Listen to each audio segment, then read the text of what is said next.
What's the best way to get over an ex? When my wife left me, I immediately started a woodworking project. I had to stop and cry every hour or so, but at least I had my mind occupied some of the time. Time. It takes a lot of time. Can't fast forward it. The biggest thing for me is to let go. Let go of everything you were looking forward to. Everything you wanted to do. You no longer want to do those things. Every time you begin down a conversation in your head you wanted to have. Let go. It's hard, but you've got to reformulate your life without them. They're not coming back. I found the best way to get over an ex was to date myself. Sounds so cheesy, I know. But I spent time rediscovering this new me. I spent a lot of time with my family and friends. I volunteered. I explored my hobbies. Took on a few more shifts at work, basically loving on myself. It helped me a lot. It gets easier with time, but goes faster if you take steps to get in the proper mindset. I became a man whore for a while. It was distracting, but it felt so empty. What helped me the most was writing her a long email about her faults and shitty behavior. If you do this, don't hold anything back. Do not send this email. It's therapy for you, not for them. I know it sounds very cliche, but just go on about your day. And for the love of every single god *, do not ** stalk their social media. It'll only make it harder for you. It will hurt the first few weeks, of course. Nothing you can do about that. Also, find a hobby or meet new people. Maybe start doing something you used to before you started dating but stopped because you didn't have the time anymore. And #X200B. My last breakup was a relationship that lasted almost 7 years. That bad feeling lasted a few months and I started dating someone else 1 year after that. I'm really emotional, so if I survived that, you'll be just fine. Have a good one, OP. What's one thing you would never pay the cheaper option for? Desk chair. Got a good ergonomic breathable one. It's an absolute game changer. The cheap ones that try to be massive director chairs with all that padding that ends up flattening after a year are not worth it. And as it degrades progressively, you don't really notice until you get a good one. Trash bags. Once you have one rip on you, you'll never want to cheap out again. Work boots. I spend 50+ hours a week in muddy, uneven terrain and must have dry, comfortable feet. Safety equipment. Work boots, shoes. A bed. You spend 1/3 of your life sleeping. And without a good night's rest, the day is pretty much shit. The average mattress is good for around 10 years. So when you break down the cost over that length of time, it's always worth spending more up front. 34% of adults sleep with a stuffed animal or other sentimental object. Are you one of these people? What do you sleep with? I'm a certified pillow hugger. I have a big plush axolotl I use as a pillow. Yep, the stuffed rabbit I've had since birth. Sometimes when I take a nap and my wife doesn't, I'll take her pillow to sleep with because I like the smell. It smells like baby powder, vanilla and her. I am one. My grandma gave all the grandkids a cat plush. A cat food brand had a promotion. If you bought enough cat food you'd get a free plushie. With 14 grandkids, a lot of food was bought to get there. Her cats didn't complain though, lol. Still sleep with it. It's a feeling of comfort, safety and home. Blahaj the IKEA shark. How did you become your family's black sheep? My family on one side shares a toxic belief that no matter how bad someone treats you, family is family, and you continue to associate anyway. My parent on that side was abusive. So as an adult I chose to not have that parent in my life. At first I was given the, yeah, they were wrong and treated you horrible, but family speech by a few relatives. But I stayed firm on staying away from this parent. I'm now basically disowned. I guess family is family unless you refuse to deal with your abuser. Then you aren't family? Adopted at birth, black sheep status attained. I didn't go to medical, dental or law school all. The entire family unit is black sheep. We build a better flock. I was adopted at birth. That's it. I was always treated as a baffling oddity because I was half Puerto Rican. Despite being adopted at 3 months old, my grandmother always introduced me with, "And this is our adopted granddaughter," without ever bothering to tell anyone my name. No one ever noticed. I got astonishingly good at not existing. I'm kind of the automatic black sheep because of my age. I'm the oldest grandchild in the family and my mom had me when she was very young, so by the time her siblings had children I was already 13. So I'm kind of an island of my own experiences in a different phase of life than everyone.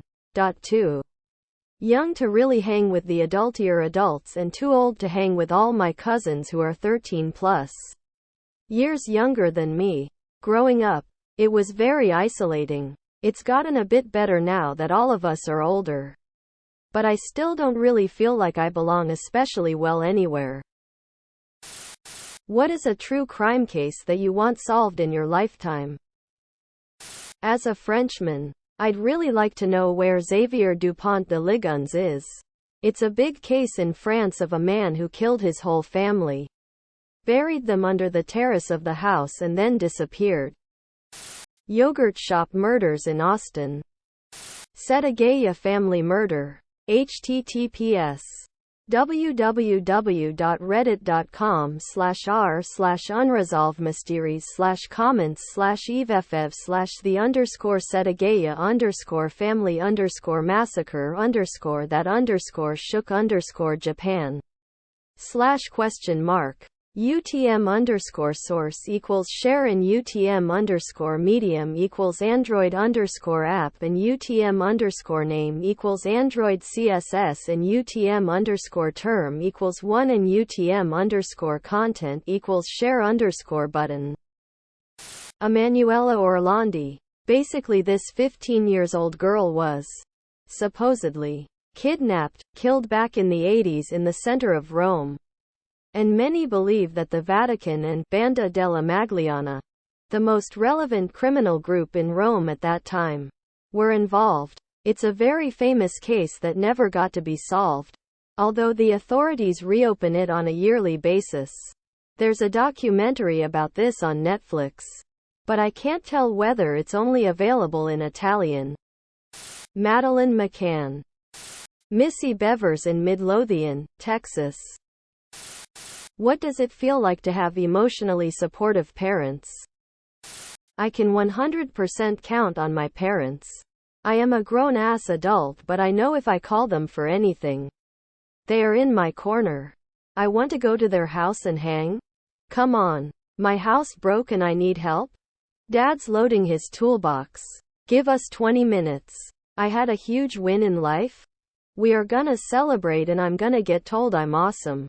I am suffering heartbreak? They're going to hear me and reassure me I'm not alone. They are getting older, and I don't know what I will do without them. They are so amazing. I am so sorry for folks that haven't had that experience. I know I won the lottery.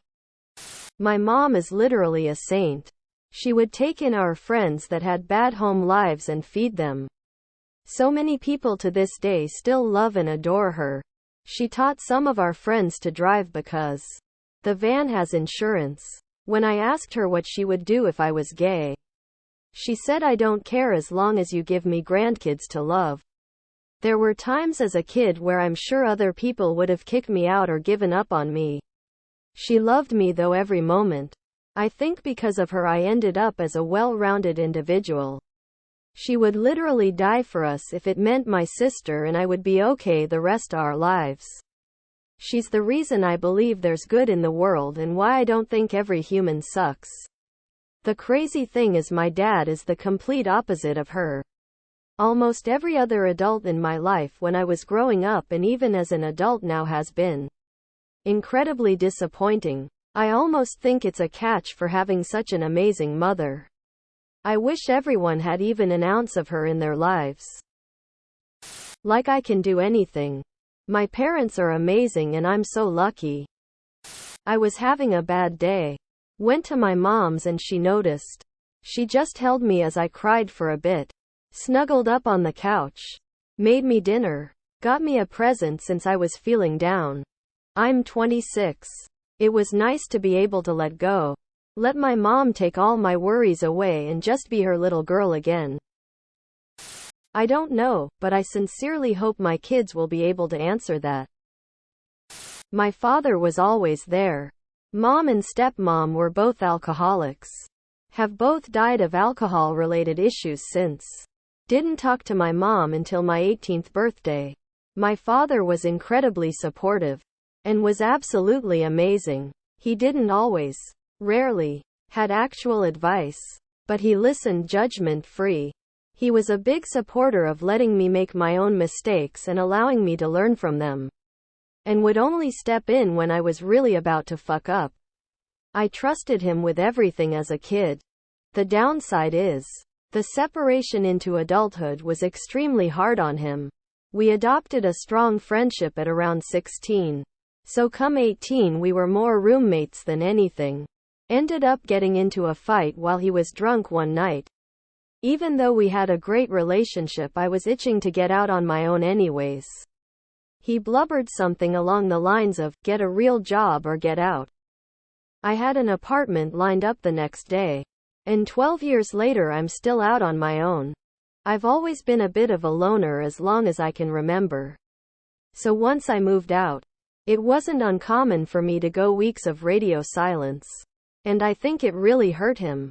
He was really close with his father as well. And I think he expected me to be the kind of guy to go with the bar with him every Friday.